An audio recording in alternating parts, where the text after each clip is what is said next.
Hanuman temple లేదా Hanuman temple opposite కూడా ఒకటి అపోజిట్ గల్లీగా అది కూడా ఓపెనింగ్ అక్కడ సేమ్ ఇదే.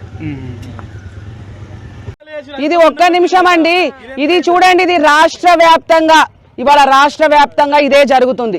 ఇవాళ వచ్చినటువంటి ప్రభుత్వానికి పని చేసే తెలివి లేదు, పని చేసే ఆలోచన లేదు, పని చేసేటువంటి ముందు చూపు అవగాహన లేనటువంటి ప్రభుత్వం ఇవాళ రాష్ట్రంలో నడుస్తూ ఉంది. ఇవాళ ఒక్క భూపాలపల్లిలో ఇవాళ ఇక్కడ జరిగినటువంటి సంఘటన కాదు, ఇవాళ గెలిచినటువంటి ముఖ్యమంత్రి గారు కేసీఆర్ గారు ఆనవాళ్ళు లేకుండా చేస్తా అంటారు, ఇక్కడ గెలిచినటువంటి ఎమ్మెల్యే గారు కూడా చేసేది. ఎందుకంటే గురు శిష్యులు, ఈ గురు శిష్యులు ఇద్దరు కూడా చేసేది. ఇవాళ గతంలో ఉన్నటువంటి వాళ్ళని తీసేస్తాం, వాటిని తొక్కుతాం, పగలగొడతాం. ఇవాళ ముఖ్యమంత్రి ఎట్లయితే మాట్లాడుతూ ఉన్నాడో తొక్కుతాం, పెగులు తీస్తాం, మెడకేస్తాం, గోళీలాడతాం, గుడ్లు వీకుతాం అని ఎట్లయితే కేసీఆర్ గారు ఆనవాళ్ళు లేకుండా చేస్తామంటున్నారో దానికి నిదర్శనం ఇవాళ ఇక్కడ కనిపిస్తా ఉన్నది. దీన్ని చాలా తీవ్రంగా ఖండిస్తా ఉన్నాం ఇవాళ. ఎందుకంటే గతంలో ఇక్కడ